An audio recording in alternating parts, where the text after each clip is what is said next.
The first law of thermodynamics is there is no free lunch. That's not the official statement. The official way of stating it is the total amount of energy in the universe is constant. How does that relate to free lunch? So my kids used to go to a school where everybody got free lunch because so many of the students qualified. Is that lunch actually free? No. Somebody's paying for it, right? Yeah. The government. And who gives the government money? We do, right? So everybody's paying for the kids' free lunch. It's not free. And that's the same idea behind the first law of thermodynamics. The energy content of the universe is constant. You can't make energy. Energy can also not be destroyed. So you can't make a system, design a system that will continue to produce energy without some source of energy. There used to be a fascination with these perpetual motion machines. A device that would move seemingly on its own without any energy being taken in. People even got patents on some of them, I think. And, you know, if you could harness that movement, you could have free source of energy, right? Yeah, all of those devices have some sort of a hidden source of energy, whether it was intended to deceive or not, but they have some source of energy. You can't create energy. You can't get something for nothing. In fact, you usually end up paying for it more than what you get. So conservation of energy means that the sum of the energy changes in the system and the surroundings must be zero. Remember, the system is whatever we're interested in, and the surroundings is the rest of the universe. So if the system has an energy change where it goes from, say, half full, like a gas tank, to 1/4 full, that energy that the system lost has to go somewhere. It goes into the surroundings. So the surroundings gain the same amount of energy that was lost by the system. So the energy of the universe, the change in energy of the universe, the delta means change in, and it always is the final amount minus the initial amount. It's just, we all agreed upon that. So the change in energy of the universe equals zero, which means that the change in energy for the system plus the change in energy for the surroundings has to add up to zero. So if the system loses energy, that's losing half a tank of energy, or a quarter tank, then the surroundings gains half a tank. I think of energy as being a lot like money, and analogies with money work out really well for energy. So a financial transaction, right? So maybe I'm going to sell you something for $10. So you give me $10, and $10 is the amount of money that is changing hands. It's positive for me, it's negative for you. But it's the same $10, right? It doesn't become 11 or 8 or something. It's the same amount. What you give up, I get. And that's how energy is in transferring between the system and the surroundings. Does that make sense?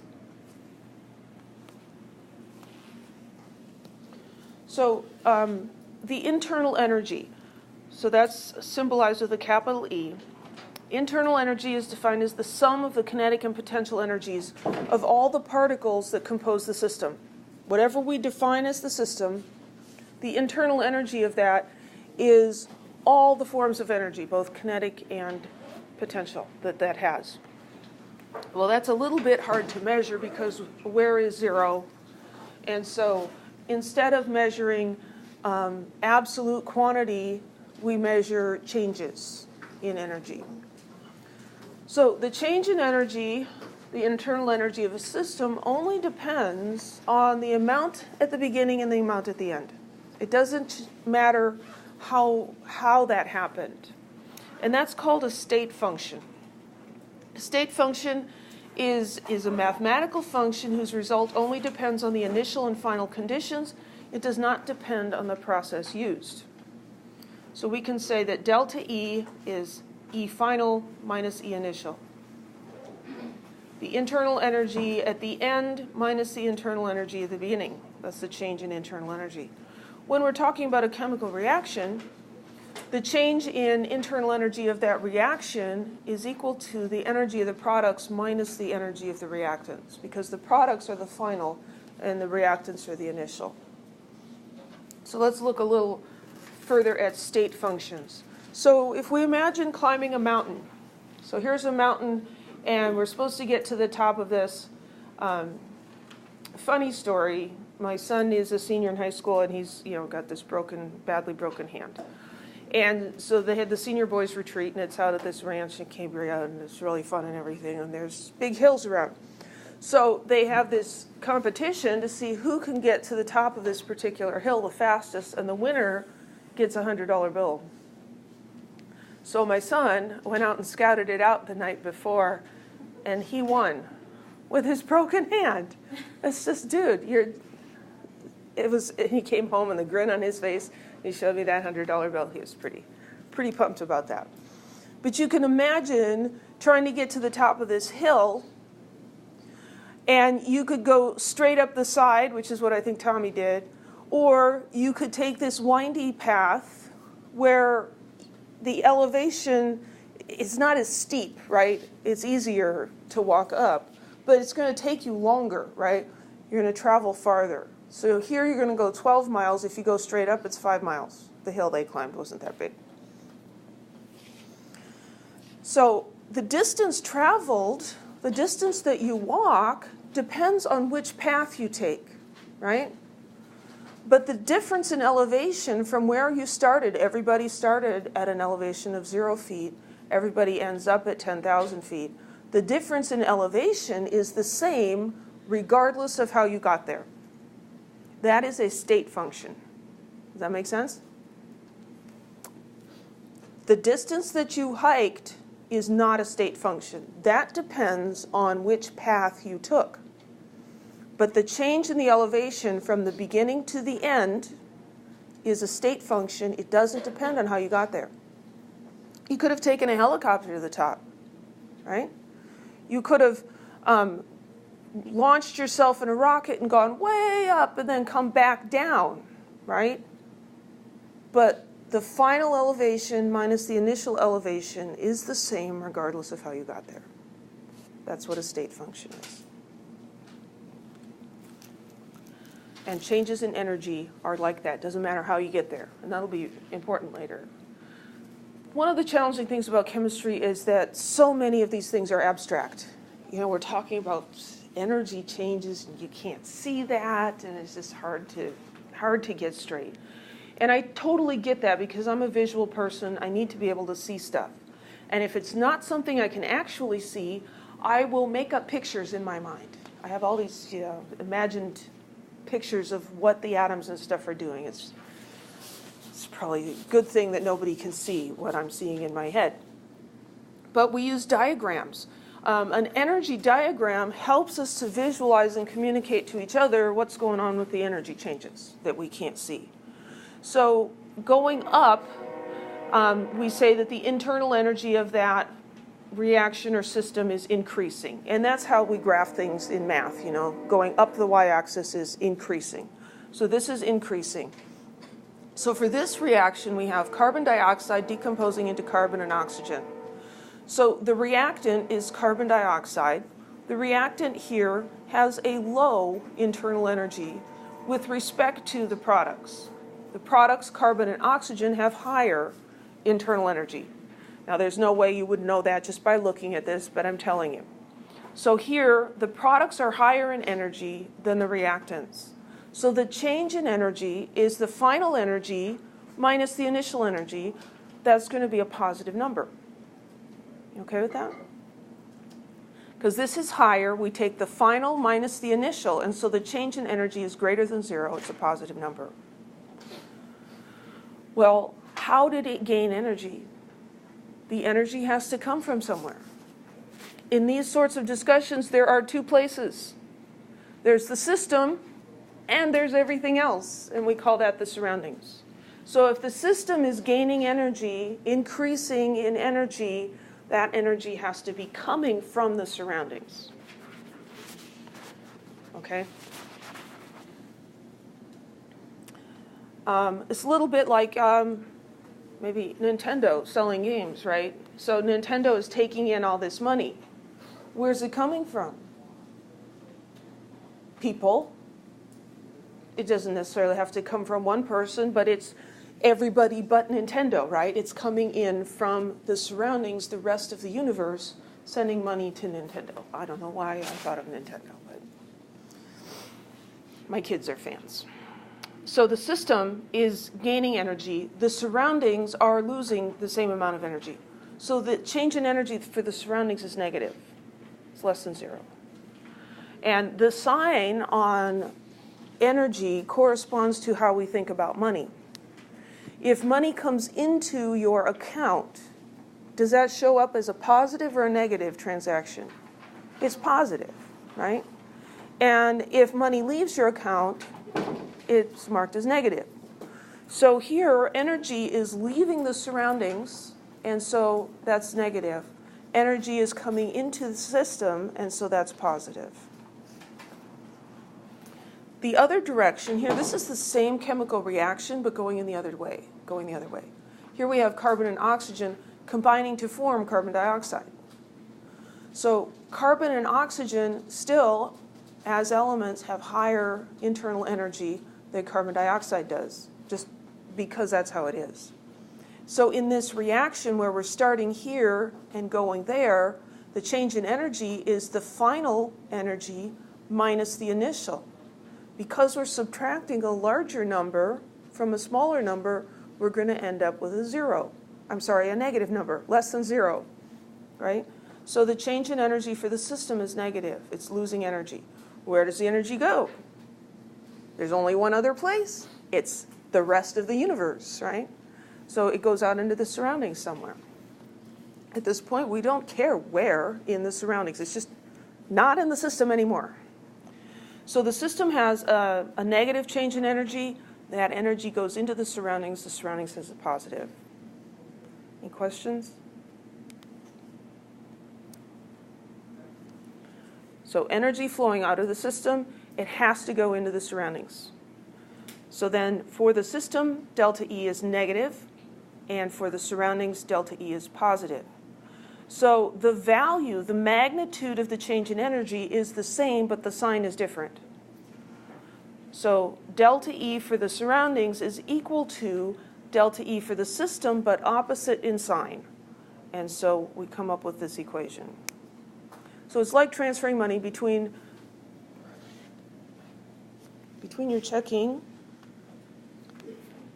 and savings accounts. So if you move from your checking to your savings, the checking will show a negative, the savings will show a positive. Did any money disappear? No, it just got moved, right? And whether you view it as positive or negative depends on whether you're looking at the checking account. Then I'm going to see that change as negative as I'm moving money away from that. If you're looking at the system being the savings account, then the money's coming in and it's positive.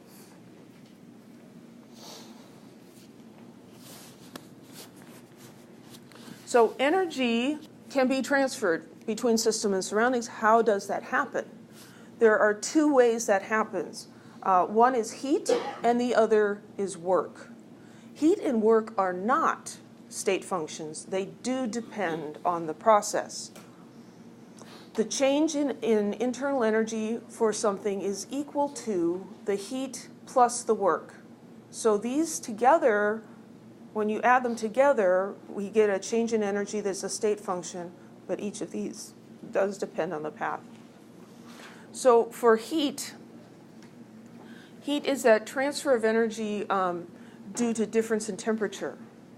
So heat is, Q is positive when the system gains thermal energy. It's negative when the system loses thermal energy. So that one's not too bad. Work. Work is positive when work is done on the system and negative when work is done by the system. That's not as intuitively obvious. So let's think about getting a massage. Someone's going to massage your shoulders and you're like, oh, that feels good. Someone is doing the massage to you, right? People get paid to do massages. So they are doing work on you or for you, and you view that as a positive thing, right? If you're the person doing the massage, you're putting it out there, you're doing work on someone else, and that would be a negative and outgoing for you. Does that make sense? So if the work is being done to you or for you, it's positive. If you are doing the work to or for someone else, then it's negative. And so we add those two things together, and that gives us the change in energy for the system. So let's look at rolling balls on a table. So here we have a smooth pool table, and we're going to roll the white ball across the table, and it's going to hit the purple ball. So we give this a shove, and it has an initial amount of kinetic energy of motion. It's rolling. Its energy is 5 joules. As it rolls across the table, because this is a real pool table, it's going to slow down a little bit, right? Because there's friction. And so it's going to lose some energy as heat to the table. Let's say it loses half a joule. So that when it comes over here to collide with the purple ball, now the kinetic energy that it has is only 4.5 joules. So it's lost some energy. When it collides with the purple ball, it does work on the purple ball, transferring its kinetic energy to the purple ball, and so now it has 0 kinetic energy at the end. So the work that was done was negative 4.5 joules. That's when it hit the purple ball with 4.5 joules of energy. Transferred that to the purple ball by means of work. It did work on the purple ball, gave it a nice shove, pushed it away. The white ball also lost some energy due to heat transfer from friction, so it lost 0.5. Overall, the change in energy for that white ball is the sum of Q and W. The sum was minus 5 joules. It started with 5 joules, it ended with 0. 0 minus 5 is negative 5. Does that make sense? If we look at a rough pool table, maybe this one's been abused, left out in the rain or something. The surface is very rough. Now as that ball with the same initial kinetic energy rolls across the table, it's going to slow down faster because there's more friction due to the rough surface. So now we're going to say it lost 3 joules of energy to heat. It slowed down significantly. It only has 2 joules of kinetic energy left at the collision. So it does work of 2 joules on the purple ball, and it lost 3 joules of heat energy as it moved across the table. The change in energy for that ball is the same, 0 minus 5, final minus initial. But how it happened was different. The heat and the amount of work were different because of the table. So Q and W depend on the path, but the change in energy does not depend on the path. The change in energy is the sum of Q and W. So delta E for that white ball is the same for both but Q and W. Delta E depends only on the velocity of the white ball before the collision and after. In both cases, we started with 5 joules and ended with 0 because the ball completely stopped. So looking at the white ball as the system, the change in energy for the system is equal to the change in energy for the surroundings, but the sign is different. Now the surroundings here include the purple ball that got hit, and they include the pool table that absorbed heat from friction and the rolling experience. Okay, so the white ball lost 5 joules, the surroundings gained 5 joules. Any questions?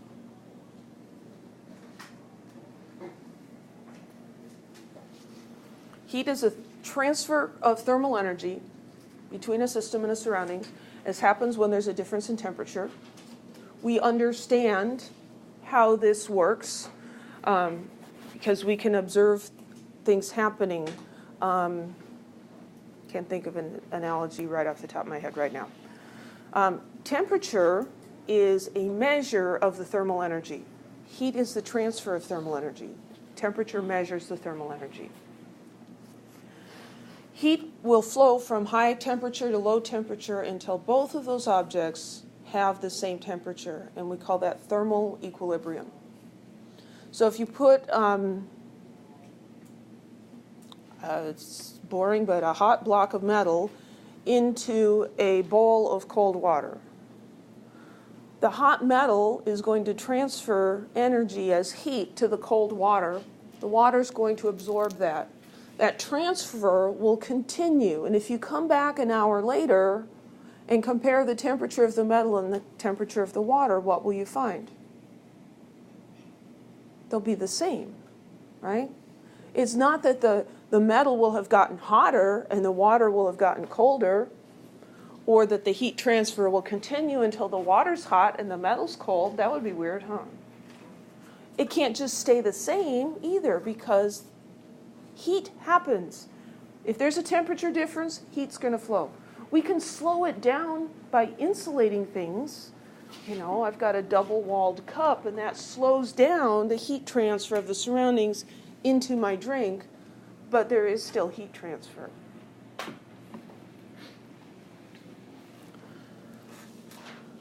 So a cylinder piston assembly, we're going to define that as a system, is warmed by an external flame. The contents of the cylinder expand, doing work on the surroundings by pushing the piston outward against the external pressure. If the system absorbs 559 joules of heat and does 488 joules of work during the expansion, what's the value of delta E? Now, we've done some problems that have some pretty tedious calculations, right? All these things. And then there's others, like this one, where the calculation is actually very simple. And so sometimes that can really mess you up because you're like, it couldn't be that easy. Some of them are actually very easy. If we think about what does delta E mean? The change in energy of the system is equal to the heat plus the work. Right?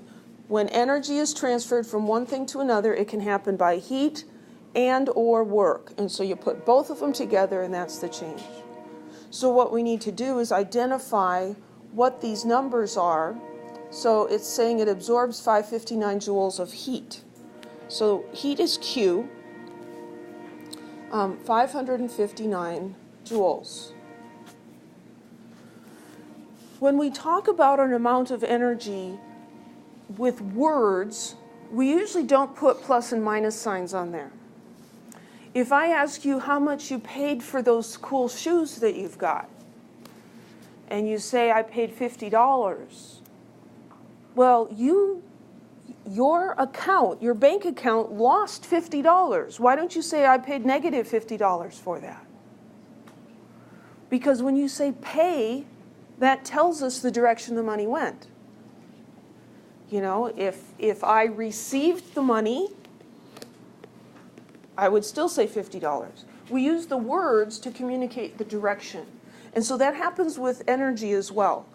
The words in the sentence convey the direction. And so you won't see the signs on there, but you have to interpret it. So if the system absorbs, is that coming in or going out? That's coming in. So that's positive, right? Think about money. If $559 went into your account, would that be positive? Yeah. Where do we sign up for that, right? I don't have to put a positive sign there, but I'm going to put a positive sign there just to emphasize that I've decided that that's positive. So Q is positive. And it talks about doing work, and the amount of work is 488 joules. Then we have to decide, is that positive or negative? Well, the system is doing the work, right? So that's negative. It's not that work was done on the system. I'm not receiving the massage, that would be positive. I'm doing the massage. You get tired of that after a while. So that's a negative. So the trickiest part here is just identifying positive or negative. And so then we're going to add these together. The Q is 559 joules. And we're going to add the work, which is a negative number.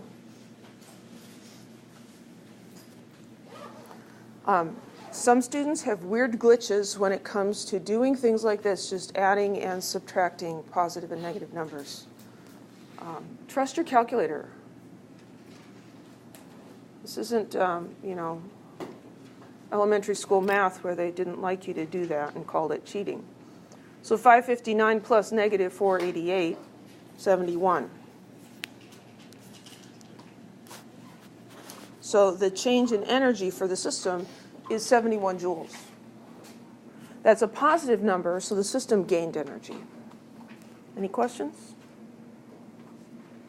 Yeah. If we're giving kilojoules in a question, do we have to convert to joules, or can we just leave it kilojoules? That's a good question. So if they give you kilojoules, you have to convert to joules. Only if they ask you for the answer in joules. When, a question like this where it doesn't specify, as long as it's an energy unit, it's fine. You could probably convert that to calories or kilowatt hours. It'd still be correct because it doesn't specify. Any other questions?